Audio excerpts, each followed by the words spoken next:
안녕하세요. 민플레이션입니다. 먼저 지금 상황 간단히 짚어볼게요.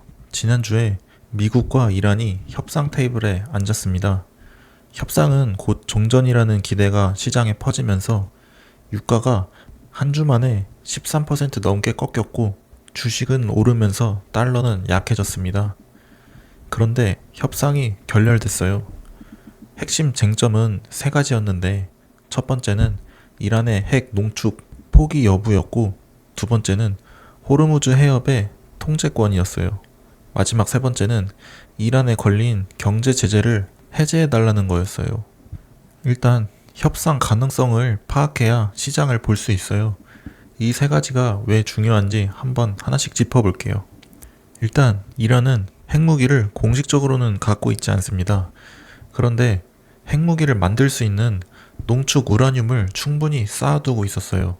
전문가들은 이란이 마음만 먹으면 금방 핵무기 제조 가능한 수준에 도달한다고 보고 있죠. 미국 입장에서는 이게 용납이 안 됩니다. 핵을 가진 이란은 중동에서 아무것도 건드릴 수 없는 존재가 되잖아요. 이스라엘도 마찬가지 이유로 극도로 민감한 상태입니다. 구도적으로 보면 미국의 요구는 핵무기 개발 능력 자체를 없애라. 농축 우라늄을 반출시키고 시설도 폐쇄를 해라. 그런데 이란의 입장은 핵은 우리의 생존 보험이다. 포기하면 우리에게 남는 게 없다. 뭐 거의 중동의 북한인 거죠. 이란이 핵을 내려놓는다는 건 미국이나 이스라엘이 언제든 군사적 행동을 해도 대응할 카드가 없어진다는 의미입니다.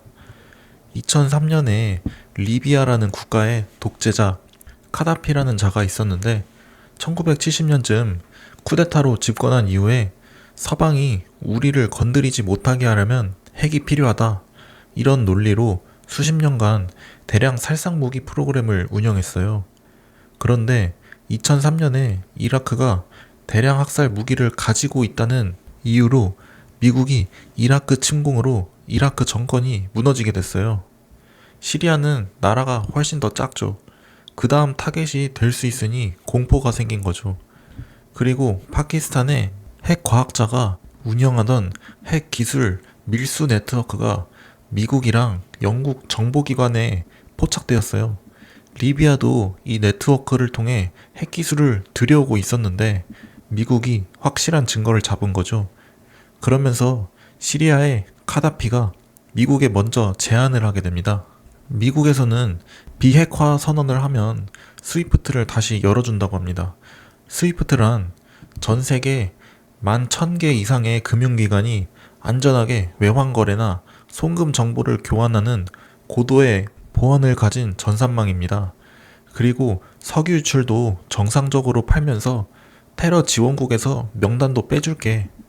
너네 잡범으로 피해 다니면서 숨어 다니지 말고 너네도 집도 구하고 직장 다니면서 안정적으로 사람답게 지내라. 카다피 입장에서는 이게 꽤 매력적인 일이었어요. 제재가 풀리면 석유 유출로 돈을 벌 수도 있고 국제사회에서 정상국가로 복귀할 수 있으니까요. 결국 핵을 포기했고 진짜로 살만해졌는데 그게 8년밖에 이어지지 않았어요. 2011년에 모든 게 뒤집혔는데 아랍의 봄이 시작되었는데 튀니지나 이집트에서 민중 봉기가 일어나고 리디아에서도 반카다피 시위가 터집니다. 카다피는 이 시위대를 무력으로 진압하려 했어요. 그러자 미국과 영국, 프랑스가 군사 개입을 결정합니다. 민간인 보호를 명분으로 나토군이 리비아 정부군을 공습하기 시작했고 반군을 사실상 지원했어요. 8개월간의 내전 끝에 카다피는 도망치다가 반군에게 붙잡혀서 2011년 10월 길거리에서 살해되었어요. 이렇게 핵을 포기했다가 결국 정권이 붕괴한 사례가 있었죠. 리비아는 결국 버림받게 된 사례가 있었으니 이란은 그걸 교훈으로 보고 있겠죠. 핵은 협상 카드인 동시에 체제 생존의 마지막 보루인 셈인 거예요. 호르무즈 해협을 다시 보시죠. 호르무즈 해협은 지리적으로 이란 영토에 딱 붙어 있습니다. 해협의 폭이 가장 좁은 구간이 약 33km로 이란 해안선이 바로 옆에 있어요. 전쟁 중에 이란은 이미 기뢰를 설치하고 통행료를 선박당 100에서 최대 200만 달러를 요구하면서 사실상 이 해협을 장악했어요. 구도적으로 보면 이란의 요구는 우리 앞마당이니 우리가 관리한다. 통행료도 우리가 받는다. 통행료도 사실 전쟁이 지속될수록 이란도 점점 힘들어집니다. 유지할 돈이라도 필요하니 통행료라도 거두려고 하는 거죠. 미국의 요구는 이건 국제 공해다. 누구도 막을 수 없다. 공동 관리하거나 아니면 완전 개방해야 한다. 하지만 이제 너네 골라서 통행료 받고 선택적으로 하는 게 아니라 아예 아무도 못 지나가게 역으로 미국이 봉쇄를 시작했어요. 즉, 이란의 자금줄 쪼이기 작전이 들어간 거죠. 유가가 오르지만 결국 협상하면 유가는 제자리로 되돌아올 거니 잠시 유가가 튀더라도 잡을 건 잡고 가려는 거죠. 이란 입장에서는 호르무즈 통제권은 핵 다음으로 강력한 협상 카드입니다. 이걸 쥐고 있는 한 전 세계가 이란의 눈치를 볼 수밖에 없죠. 반대로 미국 입장에서 이란이 이 통제권을 인정받으면 중동에서 미국의 영향력이 사실상 무너집니다. 석유 수송로의 통제권이 곧 페트로달러, 즉 달러 패권과 직결되기 때문에 미국은 절대로 양보할 수 없는 지점이에요. 사우디아라비아에서 서부 홍해를 통해 호르무즈 해협을 거치지 않고 우회해서 하루에 약 700만 배럴 정도 수준의 석유를 수출하는 유일한 경로인 동서횡단 송유관 운영을 완전히 정상화했다는 얘기가 나왔어요. 호르무즈 해협에 하루에 약 2천만 배럴의 원유가 통과하는데 700만 배럴이면 약 70%가 아직 막혀 있는 건 사실인 거죠. 전체 중동 공급을 대체하는 게 아니라 사우디의 물량 일부만 우회하는 거라서 공급 불안은 여전한 상황이에요. 글로벌 원유 시장은 하루에 2,300만 배럴만 부족해도 가격이 폭등하거든요. 세 번째 협상 쟁점은 이란의 경제 제재를 해제해달라는 건데, 이란은 원래 오랜 기간 동안 미국 주도의 경제 제재를 받아왔어요. 원유를 팔아도 달러 결제가 안 되고 해외 자산은 동결되어 있고 국제 금융망인 스위프트에서도 차단되어 있었어요. 경제가 극도로 고립된 상태인 거죠. 이번 전쟁에서 이란이 치른 피해도 막심한데요. 그래서 이란은 협상에 응하는 대가로 경제적 숨통을 좀 틔워달라 이런 요구를 내걸은 거예요. 구도적으로 보면 이란의 요구는 우리 제재 좀 풀어줘. 그리고 동결 자산 다시 돌려줘. 협상에 실질적인 보상을 원하는 거고, 미국의 입장은 핵이랑 호르무즈 먼저 해결해야 이 제재를 논의할 수 있다. 문제는 순서의 싸움인데요. 이란은 제재부터 풀어야 다음 논의가 가능하다 이러고 있고, 미국은 핵과 해협을 먼저 내놓아야 제재를 풀 수 있다고 합니다. 누가 먼저 양보하느냐의 치킨 게임인데요. 이건 뭐 거의 서로 머리채 잡고 하나 둘 셋 하면 동시에 놓는 거다 하면서 아무도 놓지 않는 상황인 거죠. 이게 왜 어려운 협상이냐면 이란의 입장에서 핵 프로그램은 생존의 문제거든요. 무기를 내려놓으라는 요구를 선뜻 받아들이기가 쉽지 않습니다. 그리고 호르무즈 해협 통제권은 이란이 협상 테이블에서 들고 있는 강력한 카드예요.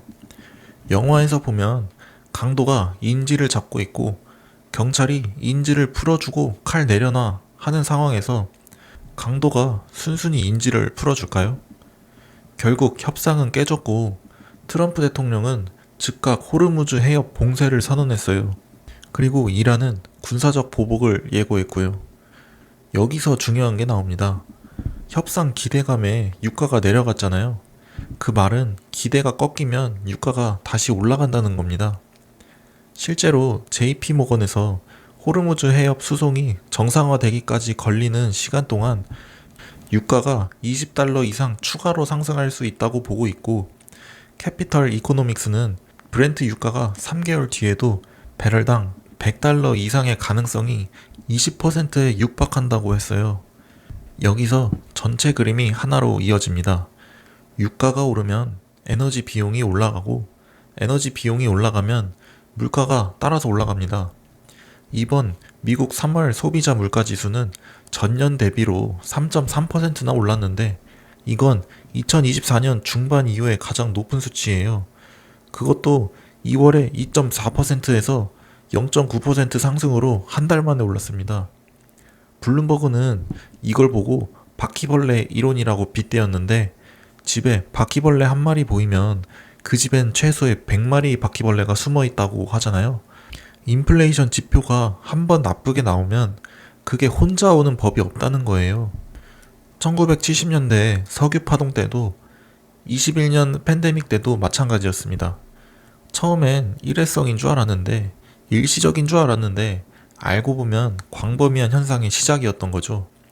물가가 오르면 미국 연준에서 금리를 내리기 어려워집니다. 샌프란시스코 연은 총재가 직접 말했는데 인플레이션 목표 달성에 오랜 시간이 걸릴 수 있다고 해요. 금리가 안 내려가면 대출 이자 비싸지고 기업들도 돈 빌리기도 어려워지고 경제 성장이 둔화됩니다. 그리고 여기서 가장 무서운 시나리오가 블룸버그가 지적한 스태그플레이션 우려입니다. 경제는 침체하는데 물가는 오르는 상황이에요. 이게 왜 무섭냐면 중앙은행이 쓸 수 있는 카드가 없어지거든요. 경기가 나빠지면 금리를 내려야 하는데 물가가 오르고 있으니 내릴 수도 없는 상황. 각국 중앙은행에서 중동 전쟁이 장기화되면 경기 둔화와 물가 상승이 동시에 발생해서 정책적 딜레마에 빠질 수 있다고 이미 경고했어요. 과거 스태그플레이션은 여러 번 있었죠. 성장은 둔화되는데 물가도 오르는 상황. 역사적으로 보면 거의 항상 물가 먼저 잡았어요. 그 대가로 경기 침체를 일부 감소했죠. 현재 상황과 비슷한 70년대 오일 쇼크도 중동 전쟁으로 유가 폭등으로 인한 물가가 급등하고 경기가 둔화되면서 전형적인 스태그플레이션이 왔는데 연준의 인플레이션 대응이 좀 느렸었어요. 코로나를 예로 들어보죠. 코로나 같은 팬데믹이 처음 왔을 때 초기 대응을 실패하면 확진자가 확 늘죠.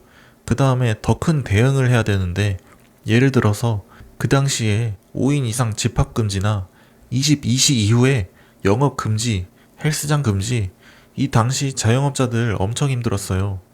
70년대 오일 쇼크에서도 인플레이션을 늦게 잡다가 미국 CPI가 14%까지 오르고 그 당시에 연준 의장이었던 폴 볼커는 기준금리를 약 20%까지 올리면서 30%가 넘는 기업들이 줄파산했어요. 그러면서 물가를 잡았던 사건이었는데 기준금리가 20%면 수요가 그냥 싹 사라져버리면서 물가는 결국 잡혔었고 그 이후에 금리 인하를 통해서 다시 경제 성장을 이끌었어요. 현재 그런 상황이 다시 오냐라고 했을 땐 그때와 시장 구조가 조금 많이 달라졌다는 점.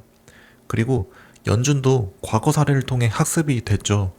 그래서 스태그플레이션의 방향성이 맞긴 하지만 그렇다고 스태그플레이션이 올 확률은 낮은 편이에요. 물론 전쟁이 장기화되면 가능성도 있을 수 있겠지만 미국의 경제는 아직 나름 튼튼한 상황이에요. 물론 우리나라나 일본, 중국 아니면 다른 유럽 국가들은 타격이 더 크게 들어가서 힘들겠지만요. 그러면 시장은 어떻게 반응할까요? 협상 기대가 살아있을 땐 주식이 오르고 달러가 약해지면서 금리도 내려갔습니다. 지금처럼 협상이 깨진다면 정반대의 흐름이 된 거죠. 위험자산에서 돈이 빠지고 안전자산 선호가 강해져요. 그래서 협상 결렬 직후에 블룸버그는 위험자산의 하방 압력을 경고한 거예요. IMF도 이번 주 세계 경제 성장률 전망을 지난 1월 3.3%에서 하향 조정할 것으로 예상되고 있는데 미국은 2.4%, 유로존은 1.3%, 일본은 0.7%. 숫자가 말해주는 건 지금 이 중동 리스크가 단순히 중동 문제로 끝나지 않는다는 거예요.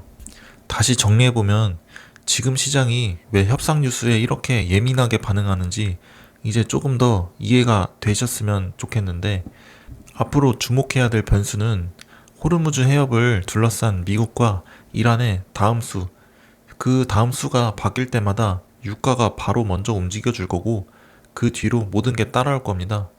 미국의 압도적인 힘으로 숨통 쪼으기와 이란의 정권 유지와 다름없는 핵무기를 내려놓을 건가? 핵무기를 내려놓으면 이란도 곧 무너진다는 건데 진짜 무너질 정도는 돼야 핵무기도 내려놓지 않을까요? 지금 협상까지 온 것도 대단한 발전이지만 미국이 이란에 파격적인 제한이 없다면 이란은 쉽게 협상에 응해줄 상황은 아닙니다. 이 구도를 단순히 트럼프의 전쟁 곧 끝난다 이런 말로 변동성 높은 주식에 내 모든 자산을 베팅하지 마세요. 항상 최악의 수를 고려해서 자산을 분배할 필요는 있습니다. 오늘 영상은 여기서 마칠게요. 시청해주셔서 감사합니다.